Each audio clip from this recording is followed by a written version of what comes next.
একদা সাদ্দাত তখন নবজাত শিশু তার মায়ের সাথে জাহাজে করে গভীর সমুদ্র দিয়ে পাড়ি দিয়েছে। সাদ্দাতের বয়স তখন 2 দিন কি 3 দিন হবে। জাহাজ যখন সমুদ্রের মাঝে গেল তখন হঠাৎ প্রবল বেগে ঝড় বৃষ্টি শুরু হলো। আর এই জাহাজটি গভীর সমুদ্রে ডুবে যাচ্ছে দেখে সাদ্দাতের মা জাহাজে একটি কাঠ ভাসতে দেখে মা খুব কষ্ট করে শিশুটিকে নিয়ে কাঠে ভাসতে লাগলো। জাহাজের সবাই মারা গেল, কিন্তু সাদ্দাত এবং তার মা দুজনেই বেঁচে রইল। বিশাল এই সমুদ্রের মাঝে সাহায্য করার মতো তাদের কাছে কেউ নেই, এক আল্লাহ রাব্বুল আলামিন ছাড়া। শিশুটির কথা ভাবতেই মায়ের চোখ দিয়ে জল বেরিয়ে গেল। কিভাবে বাঁচাবে এই শিশুকে সে কিছুই বুঝতে পারছে না। অস্থিরতার কালো মেঘ ছেয়ে যায় তার সমস্ত হৃদয়ে। এমন সময় আল্লাহ রাব্বুল আলামিন আজরাইল ফেরেশতাকে ডেকে বলল, হে আজরাইল, যাও ওই গভীর সমুদ্রের মাঝে মা ও শিশু দুজনেই বেঁচে আছে, তাদের মধ্য থেকে এখনই মায়ের জান কবজ করে নিয়ে আসো। আজরাইল ফেরেশতা হুকুম পাওয়া মাত্র বিশাল সমুদ্রের মাঝে এসে দেখলো মা তার শিশুকে আদর করছে, দুধ খাওয়াচ্ছে, শিশুকে বাঁচানোর আপ্রাণ চেষ্টা করছে। এটা দেখে আজরাইল ফেরেশতার একটু দুঃখ হলো। সে মনে মনে বলল, হে আল্লাহ, এখনই তো মায়ের জান কবজ করব, কিন্তু এই শিশুটির কি হবে? তারপর এক বুক ব্যথা নিয়ে মায়ের জান কবজ করে আজরাইল ফেরেশতা চলে এলো। আল্লাহ তাআলার আদেশে সমুদ্র শান্ত হয়ে গেল।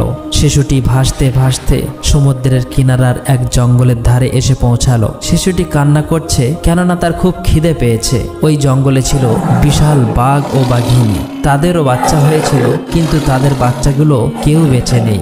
আল্লাহ তাআলার আদেশে বাঘ শিশুটির দিকে এগিয়ে এলো। শিশুটিকে দেখে বাঘেরও এত মায়া হলো যে শিশুটিকে বাঘ দুধ পান করালো। এভাবেই সেদিন অতিবাহিত হয়ে গেল।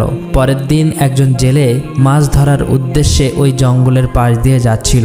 এমন সময় হঠাৎ করে তার চোখ গেল ওই শিশুটির দিকে। শিশুটিকে দেখে তার খুব মায়া হলো। সে বলতে লাগলো, হে আল্লাহ, কি সুন্দর দেখতে এই বাচ্চাটি, জানি না এই বাচ্চাটি কার, এমন জায়গায় কিভাবে বাচ্চাটি বেঁচে আছে, তার তো খাবার কিছু নেই, জানি না কোন মায়ের এই সন্তান।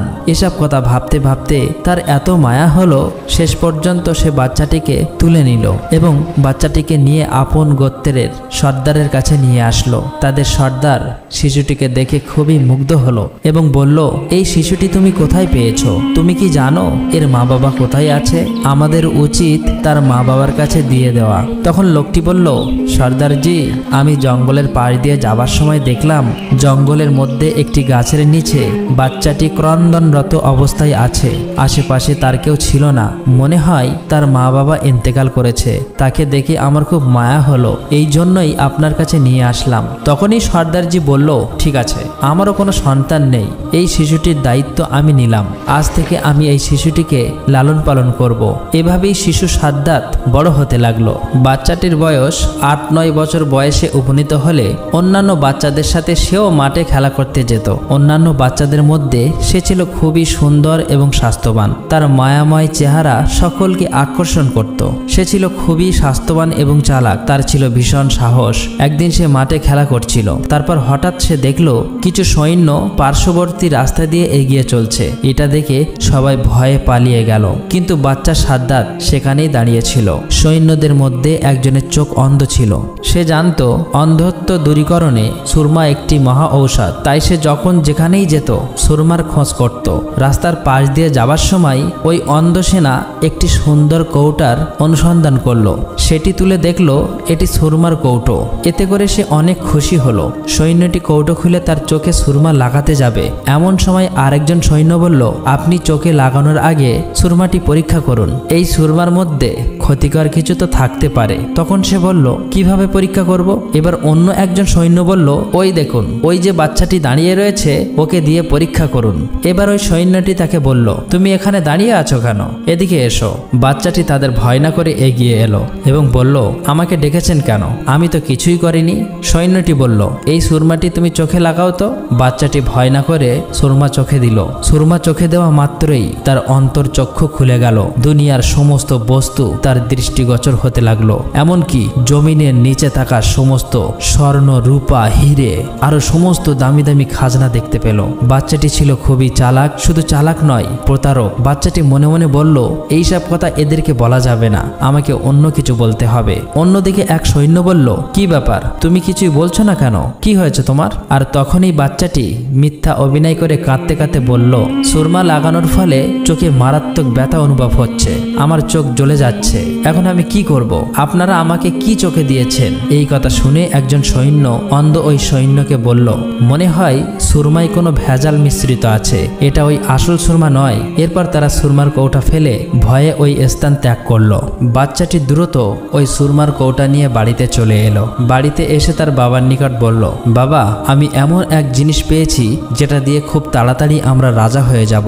তখন তার বাবা বলল, কি এমন পেয়েছো?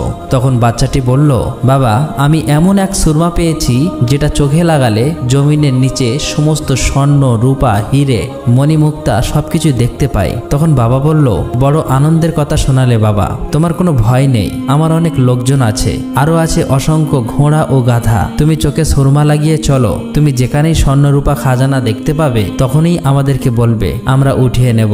এভাবেই 10 বছর পর বাচ্চাটি যখন পূর্ণ যুবকে পরিণত হলো, তখন হঠাৎ একদিন সর্দার মৃত্যুবরণ করলো। সর্দারের মৃত্যুর কিছুদিন পর একজন বলল, এখন আমাদের সর্দার কে হবে? অপরদিকে থাকা একজন ব্যক্তি বলল, যেহেতু আমাদের সর্দার তাকে লালন পালন করে বড় করে তুলেছে, তাই এই যুবককে সর্দার করা হোক। সবার অনুমতিতেই এই যুবককে সর্দার করা হলো। কিছুদিন পর যুবক সাদ্দাত অনেক অহংকারী হয়ে গেল, কারণ তার কাছে প্রচুর ধনসম্পদ ছিল। সে কারো পরোয়া করত না, এমনকি দেশের বাদশাকেও সে পরোয়া করত না। এভাবেই কয়েক বছর পর তার প্রশিক্ষণপ্রাপ্ত সৈন্য দ্বারা দেশের বাদশাকে পরাজিত করে সে নিজেই দেশের বাদশার সিংহাসনে আরোহণ করল।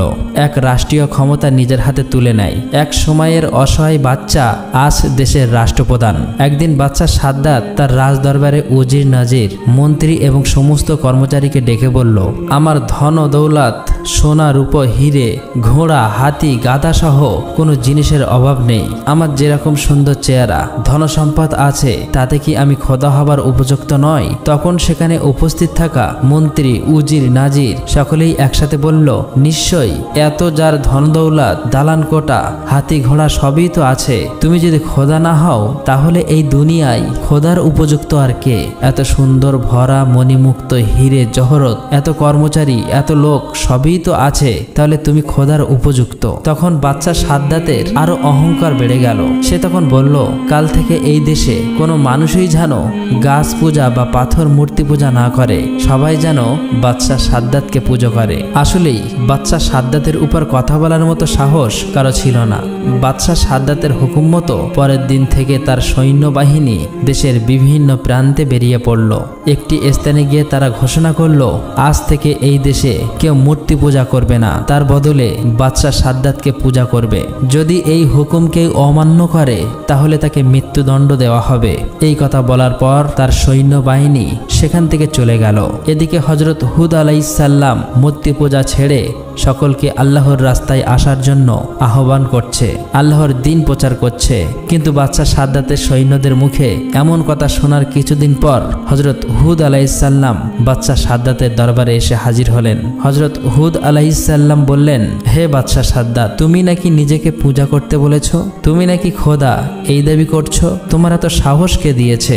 এখনো সময় আছে, এক আল্লাহর প্রতি ঈমান আনো। হযরত হুদ আলাইহিস সালামের সাহস দেখে রাজ দরবারের সবাই অবাক, যার ভয়ে দেশের সমস্ত মানুষ উজির নাজির মন্ত্রী এমনকি নিজের বেগমও কথা বলতে পারে না, সেখানে একজন দরবেশ কিনা তাকে উপদেশ দিচ্ছে। কে এই ব্যক্তি? তারা কেউ বুঝতে পারছে না। পাশে থাকা তার মন্ত্রী বলল, হুজুর, কে এই ব্যক্তি যে আপনার উপর কথা বলে? তার সাহস তো কম নয়। তখন বাদশা সাদ্দাত প্রচন্ড রেগে গেল, উচ্চস্বরে গর্জন করে বলে উঠল, তোমার আল্লাহকে মানতে যাব কিসের জন্য?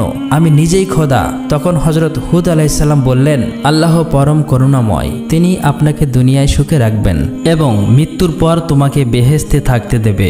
এই কথা শুনে বাদশা সাদ্দাত বলল, তোমার আল্লাহ কি আমার চেয়েও সুখী?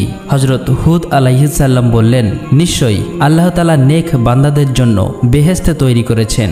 দুনিয়া ছেড়ে চলে যাবার পর পরকালে বেহেশতে রয়েছে অতুলনীয় শোভা, অফুরন্ত সুখ।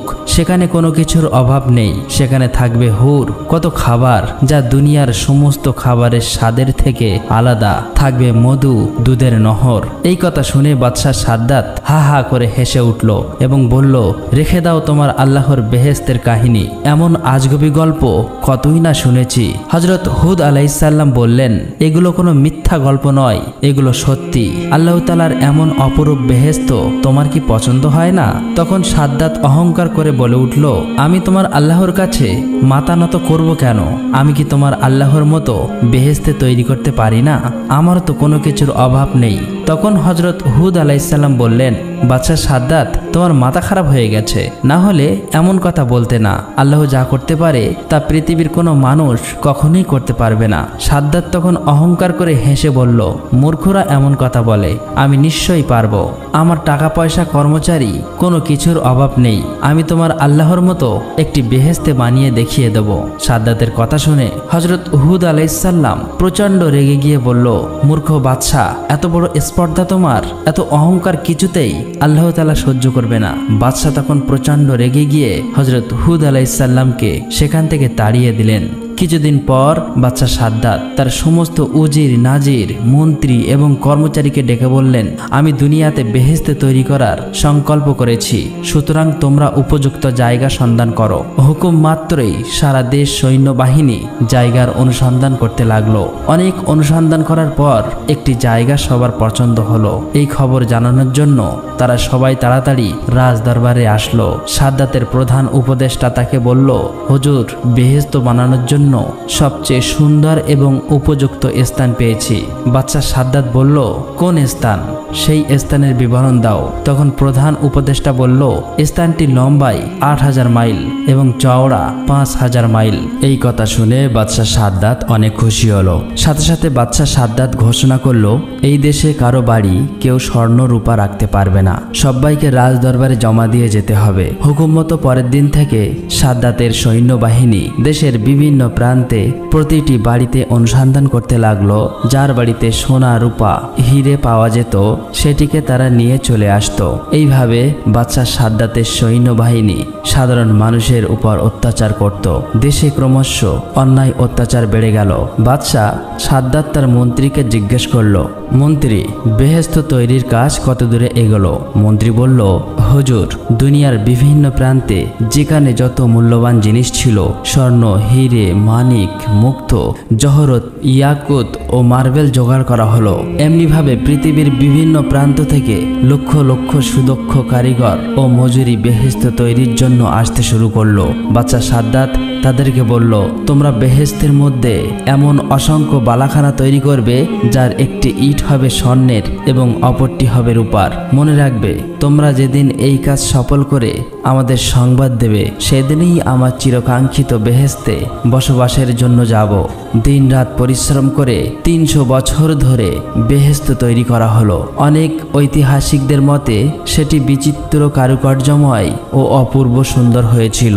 যেদিকে নজর দেওয়া যায় সেদিকেই অপরূপ। চারিদিকে কারিগরদের শ্বেত পাথরের অপূর্ব কার্য।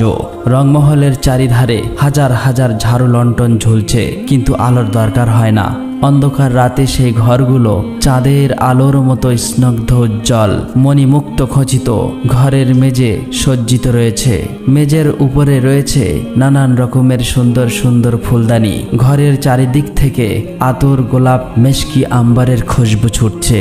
মহলের চারিপাশে বাগান। ওই বাগানে রয়েছে সোনা রূপার গাছ। তার পাতা ও ফল নানা রকমের কারুকার্যময় পাথর দিয়ে তৈরি। ভ্রমর ও মৌমাছিগুলো এমন সুন্দরভাবে নির্মিত যে দেখলে মনে হবে তারা সত্যি সত্যি ফুলের উপর বসে মধু পান করছে। সেসব ফুল থেকেও খুশবু বার হচ্ছে। আর ওইসব গাছের নিচ দিয়ে কুলকুল শব্দে বয়ে চলেছে গোলাপ পানির নহর। তার পানি এত স্বচ্ছ যে মনে হচ্ছে যেন মুক্তার ধারা বয়ে চলেছে, ধারে ধারে হিরে মণি মুক্তার ঘাট। এখানে তৈরি শত শত সুন্দরী রমণী আছে। তারপরে আনন্দের জন্য নাচঘর, সেখানে সারা পৃথিবী থেকে বেচে বেচে সুন্দরী রমণীদের আনা হলো। আনন্দের জন্য কচি কচি ফুটফুটে সুন্দর কিশোরীদের রাখা হলো। সোনার উপর তৈরির সমস্ত ঘরের আসবাবপত্র তৈরি করা হলো। সর্বশেষে বহু পরিশ্রমের ফলে বেহেশত নির্মাণের কাজ সম্পূর্ণ হলো। অবশেষে বাদশার মন্ত্রী একদিন বাদশার কাছে গিয়ে বলল, হুজুর, বেহেশত নির্মাণের কাজ শেষ হয়েছে। বাদশাহ সাদ্দাত খুব আনন্দের সাথে বলল, বেহেশতে কেমন নির্মাণ হলো? মন্ত্রী বলল, হুজুর, যেদিকে চোখ যায় চোখ জুড়িয়ে যাবে। পৃথিবীর এমন কোনো জিনিস নাই যে সেখানে আমরা তৈরি করিনি। বলুন, আপনি কবে সেখানে প্রবেশ করবেন? বাদশাহ সাদ্দাত বলল, ঠিক আছে, কিছুদিন পরেই আমি সেখানে প্রবেশ করব। তুমি এটি আয়োজনের ব্যবস্থা করো। সাদ্দাতের সম্মানার্থে বেহেশতে প্রবেশ পথে নির্মাণ হলো শাহী তরুণ অনিন্দিত সুন্দরী যুবতীদের দাঁড় করিয়ে রাখা হলো বাদশাকে অভ্যর্থনা জানানোর জন্য। মোট কথা, বাদশার আনন্দ আরাম আয়েশের জন্য যত কিছুর প্রয়োজন সবই তারা করল। বেহেশতে প্রবেশের নির্ধারিত সময় উপস্থিত, সকল প্রকার প্রস্তুতি সম্পূর্ণ। বাদশা শাহী পোশাকে সজ্জিত হয়ে তার মন্ত্রী, উজির, নাজির, কর্মচারী সমস্ত লোকজনকে নিয়ে বেহেশতে প্রবেশের জন্য এগিয়ে চলল। কিছু দূর যাবার পর দূর থেকে নজর পড়ল বেহেশতের একটা অংশ এত চমকপ্রদ যে চোখ ঝলসে যেতে লাগলো। আনন্দে সাদ্দাতের মুখ থেকে কথা বের হলো না। মনে মনে বলল, এই তো আমার বেহেশত, ওখানে আমি খোদা হয়ে বসবো। এমনি ভাবেই তারা প্রায় বেহেশতের কাছে এসে পড়ল। বাদশা সাদ্দাত যখন বেহেশতের দরজার কাছে এসে পড়ল, ঠিক এমন সময় আল্লাহ রাব্বুল আলামিন হযরত আজরাইল ফেরেশতাকে ডেকে বলল, হে আজরাইল, যাও, বাদশা সাদ্দাতের এখনই জান কবজ করে নিয়ে আসো। দুনিয়ার বুকে বেহেশত বানানোর আশা আকাঙ্ক্ষা তার চিরতরে মিটিয়ে দাও। আল্লাহ রাব্বুল আলামিনের হুকুম পাওয়া মাত্রই হযরত আজরাইল ফেরেশতা সাদ্দাতের সেই বানানো বেহেশতের দরজায় একটি সুন্দর যুবক সেজে দাঁড়িয়ে রইল। তার সুন্দর চেহারা দেখে খুশি হয়ে বাদশা সাদ্দাত তাকে জিজ্ঞেস করল, তুমি কি বেহেশতের দারোয়ান? যুবক উত্তরে বলল, আমি মালাকুল মউত আজরাইল ফেরেশতা। সাদ্দাত একটু হতভম্ব হয়ে গেল। সে বলল, তার মানে? আমি কিছুই বুঝতে পারছি না। আমি আজরাইল ফেরেশতা, তোমার জান কবজ করার জন্য আল্লাহ তাআলা আমাকে পাঠিয়েছে। সাদ্দাত ক্রোধে উদ্দাম হয়ে উঠল, চিৎকার করে বলল, সাবধান, আমার সঙ্গে তামাশা। কারো অপেক্ষা না করেই সে নিজেই তার সঙ্গে মোকাবেলা করার জন্য প্রস্তুত হলো। কিন্তু কি আশ্চর্য, সে ওখানেই পাথরের মতো থমকেই রইল। ভয়ে তার সারা শরীর দিয়ে ঝরঝর করে ঘাম বের হতে লাগলো। চিৎকার করে বলল, সৈন্যগণ, শত্রুকে মোকাবেলা করো। তখন আজরাইল ফেরেশতা অট্টহাসি হেসে বলল, কোথায় তোমার সেই বিশাল সৈন্য সামন্ত? কোথায় তোমার সেই বিশাল ক্ষমতা? সাদ্দাত ভালো করে লক্ষ্য করে দেখল, তার সৈন্য সামন্ত, উজির, নাজির, মন্ত্রী, কর্মচারী যে যেখানেই ছিল সবাই একেবারে নিশ্চিহ্ন হয়ে গেছে। সাদ্দাত এবারে ঠকঠক করে কাঁপতে লাগলো। তারপর নত হয়ে ভীত কণ্ঠে বলল, সত্যি কি তুমি আজরাইল? হযরত আজরাইল ফেরেশতা বলল, হ্যাঁ, সত্যিই আমি আজরাইল, কিন্তু দেরি করার আমার আর সময় নেই। আল্লাহর হুকুম পালন করতেই হবে। এখনই তোমার জান কবজ করে নেব। সে শিশুর মতো অসহায়ভাবে হাউ হাউ করে কেঁদে উঠল। মিনতি করে হাত জোড় করে পায়ে ধরে বলে উঠল, সামান্য সময় দাও হে আজরাইল। অনেক সাধ করে বহু বছর ধরে আমি বেহেশত তৈরি করেছি, একটু সামান্য দেখার সুযোগ দাও। তীব্র গর্জন করে হযরত আজরাইল ফেরেশতা বলল, খবরদার, এক পাও এগিয়ে আসবে না। সাদ্দাত হাউমাউ করতে শুরু করে দিল। সেই অবস্থাতেই হযরত আজরাইল ফেরেশতা তার জান কবজ করে চলে গেল। তারপর হঠাৎ একটা ভয়ঙ্কর এবং ভীষণ আওয়াজে সাদ্দাতের তৈরি সেই স্বাদের বেহেশত একেবারে মাটির সঙ্গে মিশে গেল। পৃথিবীর জমিনে তার আর কোনো চিহ্ন রইল না। পৃথিবীর জমিনে অহংকারের ফল কিরূপ হয় সেটা শুধু রয়ে গেল মানুষের মনে। একদিন হযরত আজরাইল ফেরেশতা আল্লাহর দরবারে উপস্থিত হয়ে বললেন, আপনার নির্দেশে আমি মানুষের জান কবজ করে থাকি, এতে আমার কোনো মায়া দয়া লাগে না। তবে দুটি মানুষের জান কবজ করার সময় আমার একটু মায়া হয়েছিল। তার মধ্যে একজন হলো ওই মহিলা যে বিশাল সমুদ্রের মাঝে জাহাজ ডুবে যাওয়ার পর আপন শিশুকে নিয়ে একটি কাঠের উপর ভাসছিল, আর তখনই আপনি তার জান কবজ করার জন্য নির্দেশ দিয়েছিলেন। আমার তখন বাচ্চাটির জন্য বড়ই মায়া হয়েছিল যে এই শিশুটির অবস্থা এখন কি হবে, কে তাকে দুধ খাওয়াবে, দেখাশোনা করে বড় করে তুলবে। আর একজন হলো এই বাদশাহ, যে কয়েকশো বছর ধরে সাধনা করে একটি মনোরম বেহেশত বানিয়েছিল। অতঃপর সে যখনই ওই বেহেশতে প্রবেশ করতে গেল, ঠিক তখনই আমাকে আপনি জান কবজ করার আদেশ দিলেন। আমার তখন বড়ই খারাপ লাগছিল, এই জন্য যে সে তার নির্মিত বেহেশতকে এক পলকের জন্য দেখে যেতে পারল না। হযরত আজরাইল ফেরেশতার এমন কথা শুনে আল্লাহ রাব্বুল আলামিন বললেন, হে আজরাইল, যে বাদশার জন্য তোমার মায়া দয়া হলো, যার জন্য তুমি আফসোস করছো, সে তো ওই শিশুটি ওই বিশাল সমুদ্রের মাঝে জাহাজ ডুবে যাবার পর যার মায়ের জান কবজ করতে তোমার মায়া হয়েছিল। হে আজরাইল, তুমি কি জানো না যে শিশুটি বড় হয়ে আমার নাফরমানি করেছে, অহংকার করেছে, আল্লাহ তাআলার অস্বীকার করেছে, আল্লাহর হুকুমের বিরোধিতা করেছে। তাই আমি তার বেহেশতে পা রাখার সুযোগ দেইনি, বরং তার ভিতরে প্রবেশের আগেই সব ধ্বংস করে দিয়েছি।